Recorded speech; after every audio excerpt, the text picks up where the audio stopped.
জাতীয় পরিচয়পত্র এনআইডির সার্ভারে লগইন জটিলতার কারণে সেবা আপাতত বিঘ্নিত হচ্ছে। এই পরিস্থিতিতে কর্মকর্তারা সার্ভারে প্রবেশ করতে না পারায় বিভিন্ন সেবা কার্যক্রম বাধাগ্রস্ত হচ্ছে। মঙ্গলবার এই তথ্য জানান এনআইডি বিভাগের সংশ্লিষ্ট কর্মকর্তারা। তারা বলেন, ওয়ান টাইম পাসওয়ার্ড বা ওটিপি না আসার কারণে কর্মকর্তারা সার্ভারে লগইন করতে পারছেন না। এতে অনলাইন ভিত্তিক সেবা আপাতত বিঘ্নিত হচ্ছে। সমস্যা সমাধানে এরই মধ্যে কাজ শুরু হয়েছে।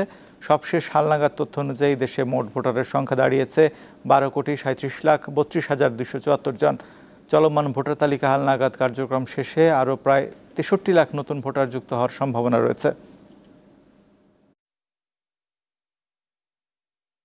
ছেলের স্থায়ী ঠিকানা পরিবর্তনের জন্য আসছি কয়েকবারই। আজকে আসার পর সার্ভার সমস্যার জন্য তারা বলতেছে যে আজকে হবে না, আবার আগামী দিন আসেন। সকালে আসছি, বলছে যে সার্ভারের সমস্যা, বলছে যে 2টার পরে সার্ভার আসতে পারে। তো 2টার পরে ওখানে গেছি, যাওয়ার পরে বলতেছে যে এই ভবনে লিফটে 7 তলা আসার জন্য। তো এখন আসছি আর কি, বসে রয়েছি অপেক্ষা আর কি। কাগজপত্র সব আমার টুকু জমা নিচ্ছে, আর আগে তো জমা আছেই, ওটা বের করে আমার দেখাতে পারতেছে না। এরা এখানে আসলে বলে যে আমরা পাঠাই দিচ্ছি, ওই রাজশাহী গেলে ওরা বলে এখনো আসেনি। এই ঘুরি খেলি 2.5 বছর ধরে। এ বিষয়ে জানাতে নির্বাচন কমিশন ভবন থেকে যুক্ত হচ্ছেন সহকর্মী শিউলি শাবনম। শিউলি, এনআইডি এর সমস্যা কখন থেকে শুরু হয়েছে, কখন নাগাদ সমস্যা সমাধান হতে পারে বলে আশা করা যাচ্ছে?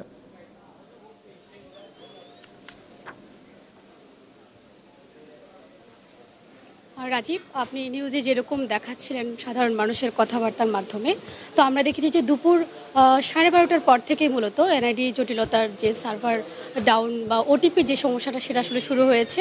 এবং আমরা দেখেছি যে ওটিপি না আসার ফলে আসলে নির্বাচন কমিশন থেকে যে সেবাটা দেওয়া হয় জাতীয় পরিচয়পত্র নিবন্ধন অনুবিভাগের কাছ থেকে, সেই সেবাটা তারা আসলে দিতে পারছেন না। কারণ জাতীয় পরিচয়পত্র অনুবিভাগের যে সার্ভার রয়েছে সেই সার্ভারে প্রবেশ করতে গেলে শুরুতে একটি ওটিপি দিতে হয় ইউজার নেম এবং পাসওয়ার্ড দেওয়ার পরে। সেক্ষেত্রে ওটিপি না এলে আসলে সেই সার্ভারটা তার ঢোকা যায় না।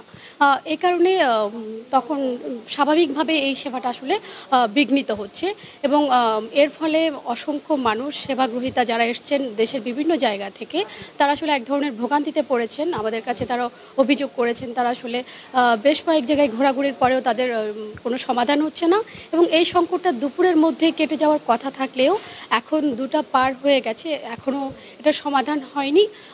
তবে আমরা জাতীয় পরিচয়পত্র বিভাগের যিনি মহাপরিচালক তার সাথে কথা বলেছি। তিনি আমাদেরকে বলেছেন যে আসলে যে ওটিপির যে সমস্যা সেটা মূলত হয়েছে যে তৃতীয় পক্ষ ওটিপি সরবরাহ করে মূলত নির্বাচন কমিশনকে, সেই পক্ষের একটা সার্ভার জটিলতা এবং তাদের যে সংকট, সেই সংকটের কারণে মূলত নির্বাচন কমিশন এই সেবাটা দিতে কিছুটা ব্যাহত হচ্ছে।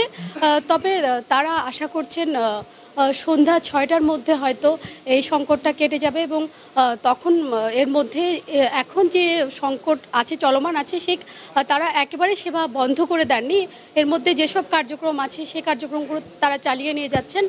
তবে তারা আরেকটা যে বিষয়ে তথ্য দিয়েছেন সেটা হচ্ছে যে শুধু ওটিপি ছাড়াও সেই সার্ভারে প্রবেশ করার জন্য আরও কিছু পদ্ধতি রয়েছে। তার মধ্যে আরেকটা পদ্ধতি হলো ফেসের ব্যবহার করে যেসব কর্মকর্তা সেই সার্ভারে প্রবেশ করতে চান তারা আসলে সার্ভার ব্যবহার করতে পারছেন এবং সেবাও দিতে পারছেন।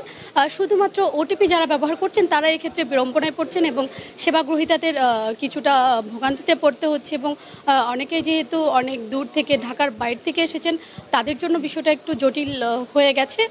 তবে কর্মকর্তারা আশা করছেন এই বিষয়টার তারা শীঘ্রই একটা সমাধান করবেন। এর মধ্যে তারা তাদের কার্যক্রম চালিয়ে নিচ্ছেন। রাজীব।